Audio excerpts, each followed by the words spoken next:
آزاد کشمیر ایک جگہ ہے عباس پور، وہاں میں اپنے مسلکی دورے پر تھا تو مسجد میں بیان تھا اور میرا میڈیا کیمرہ مین میرے ساتھ تھا۔ میڈیا ٹیم کا معنی 10 بندے نہیں ہوتے، کبھی ٹیم کا ایک بندہ ہوتا ہے پوری ٹیم ہوتی ہے وہ۔ تو مجھے مسجد کے خطیب صاحب نے فرمایا کہ مولانا صاحب آپ آج ہماری مسجد میں بیان کریں لیکن کیمرہ نہ لگائیں۔ میں نے پوچھا وجہ؟ کہتے ہمارے مسجد میں سال کی جماعت آئی ہے، جماعت والے احباب اس کو مناسب نہیں سمجھتے۔ میں نے کہا اگر ان کو میں قائل کر لوں آپ کو اعتراض ہے؟ انہوں نے کہا جی مجھے تو اعتراض نہیں ہے۔ تو میں نے مسجد میں اپنے جو ساتھ لڑکا تھا میں نے کہا بھی آپ کیمرہ فٹ کرو لیکن ابھی آن نہ کرو، ابھی اس کو بند رکھو۔ مجمع تھا، آگے جماعت کے احباب بیٹھ گئے تو میں نے ان سے پوچھا کہ آپ کی سال کی جماعت ہے تو آپ کی تشکیل کہاں ہے؟ انہوں نے کہا جی بیرون ملک۔ میں نے کہا آپ یہاں کیا کر رہے ہیں؟ کہا ابھی تک ویزا نہیں لگا اس لیے ہمیں رخ دیا ہے کام کرنے کا، جب ویزا لگ جائے گا تو ہم باہر چلے جائیں گے۔ میں نے ان سے پوچھا ویزے کے لیے جو آپ نے پاسپورٹ امبیسی بھجوایا ہے اس کے ساتھ کچھ تصاویر بھی تھیں یا بغیر تصاویر کے؟ کہا جی اضافی تصاویر بھی مانگتے ہیں۔ میں نے کہا آپ کے علم میں نہیں ہے کہ تصاویر حرام ہیں؟ انہوں نے کہا جی علم میں ہے کہ حرام ہے۔ تو میں نے کہا پھر آپ نے تصویر کھنچوا کر امبیسی پاسپورٹ کے ساتھ کیوں بھجوائی ہیں؟ انہوں نے کہا اگر یہ تصاویر نہ بنوائیں تو ویزا نہیں دیتے۔ میں نے کہا نہیں ویزا دیتے تو اس سے کیا فرق پڑے گا؟ کہا جی بیرون نہیں جا سکیں گے۔ میں نے کہا بیرون نہ جاؤ، قیامت کے دن اللہ پوچھیں گے تم پاکستان میں تھے تو بیرون کیوں نہیں گئے؟ آپ جواب دینا اللہ بیرون کے لیے ویزا چاہیے تھا، ویزا بغیر تصویر کے بنتا نہیں تھا، لگتا نہیں تھا، تصاویر حرام تھی تو ہم تیرے دین کے لیے حرام کام کیسے کرتے؟ تو آپ کو کوئی گناہ نہیں ہوگا، کیا ضرورت ہے جانے کی؟ اب اس کا ان کے پاس تو جواب نہیں تھا۔ میں نے کہا اب جو گزارش میں کرتا ہوں اس کو آپ سمجھیں۔ اس کا معنی یہ ہے کہ دین کے کام کے لیے تبلیغ والوں آپ بھی تصویر بناتے ہو اور دین کے کام کے لیے تصویر میں بھی بناتا ہوں۔ میری اور آپ کی تصویر میں کچھ فرق ہے۔ آپ پرنٹ تصویر بناتے ہو جو ایک جگہ پہ کھڑی رہتی ہے پرنٹ، اور وہ بھجواتے ہو سفارت خانہ۔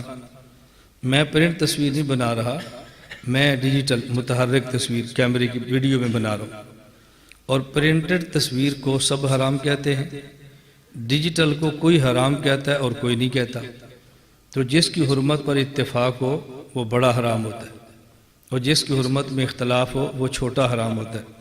اسے کہتے ہیں احوان البلیتین۔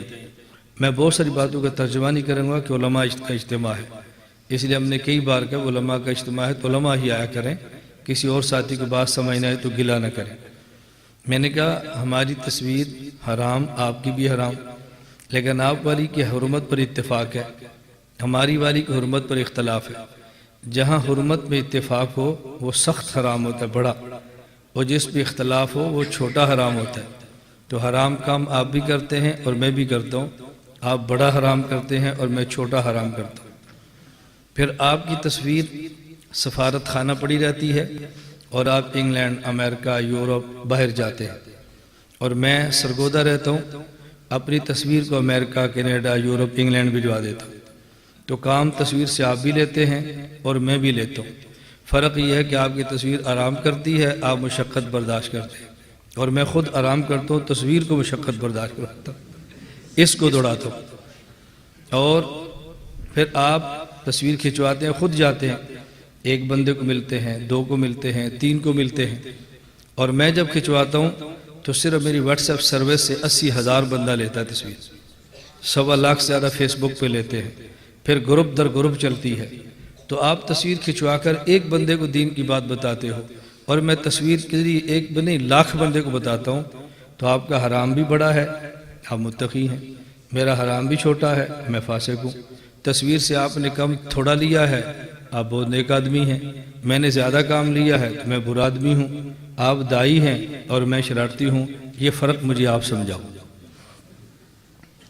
میری عادت ہنسانے کی نہیں ہے، نہیں میں آپ کو ہنسانا چاہتا ہوں، نہ میں کوئی لطیفے سنا رہا ہوں، میں صرف آپ کے سامنے اپنی گفتگو عرض کر رہا ہوں کہ آپ ہماری بات کو سمجھیں.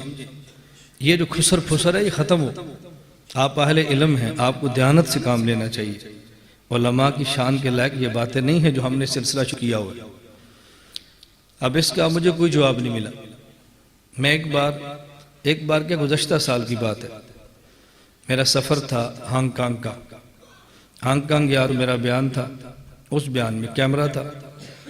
ایک ساتھی پاکستان کے تھے اور وہ آئے نا. پاکستان میں ان کے شیخ ہیں حضرت شاہ عارف باللہ حکیم محمد اختر صاحب نور اللہ مرقدہ, اللہ ان کی قبر پہ کروڑوں رحمت نازل فرمائے. حضرت میرے بھی شیخ ہیں, میں نے بھی جوتیاں سیدھی کی ہیں. پورے 40 دن میں نے حضرت کی خانقاہ میں گزارے ہیں. حضرت نے مجھے بھی اجازت دی ہے, مجھے نالائق کو بھی خلافت سے سرفراز فرمایا ہے. تو مجھ سے قبل ایک حضرت کے خلیفہ وہاں تشریف لے گئے. ان نے شدت کے ساتھ مخالفت کی. پھر ان کا ایک مرید تھا, اس نے مجھ سے بات کی. مجھے اس نے کہا جی ہمارے حضرت تشریف لائے اور وہ منع کرتے ہیں ویڈیو نہ بناؤ, اور آپ بڑے اہتمام سے ویڈیو بناتے ہیں. میں نے کہا جن سے آپ نے بیعت کی ہے ان کی خصوصیت کیا ہے, آپ نے کیوں ان کی بیعت کی ہے؟ اس نے کہا جی وہ حضرت حکیم صاحب نے خلافت دی ہے تو اس لیے دیا نا کہ لوگوں کو بیعت کریں. میں نے کہا حضرت نے آپ کے علم ہے کہ مجھے بھی خلافت دی ہے؟ کہا جی ہاں. تو میں نے کہا خلیفہ ہونے میں تم دونوں برابر ہو گئے, وہ بھی خلیفہ میں بھی خلیفہ. وہ عالم ہیں؟ مجھے کہتا ہے نہیں. میں نے کہا میں؟ کہتا جی عالم ہے. میں نے کہا خلیفہ دونوں ہیں, ایک عالم خلیفہ ایک غیر عالم خلیفہ, تو بجائے اس کے تو ان کی رائے مجھے بتاتا, تجھے چاہیے تھا کہ میری رائے ان کو بتاتا. یہ بات سمجھ آ رہی ہے آپ کو؟ میری رائے ان کو بتاتا کہ جی آپ شدت سے مخالفت کرتے ہیں, آپ بھی حضرت کے خلیفہ ہیں, اور فلاں کھچواتے ہیں وہ بیت کے خلیفہ ہیں, وہ عالم بھی ہیں, تو جی آپ کی مانے یا ان کی مانے؟ اب اس کا اس کے پاس کوئی جواب نہیں تھا. میں نے کہا میں آپ کو یہ نہیں کہتا میری رائے پہ چلو, میری رائے کو نقل کرو, میری رائے کو حجت سمجھو, میری بیعت کرو, میں نہیں کہتا, لیکن بات ضابطہ اور اصول کی ہونی چاہیے, اس سے نفع بہت ہوتا ہے. میں نے تھوڑی سی بات اس پہ کی ہے کہ ہم نے الیکٹرانک اور پرنٹ میڈیا کو اپنے مسلک کے لیے استعمال کیا ہے.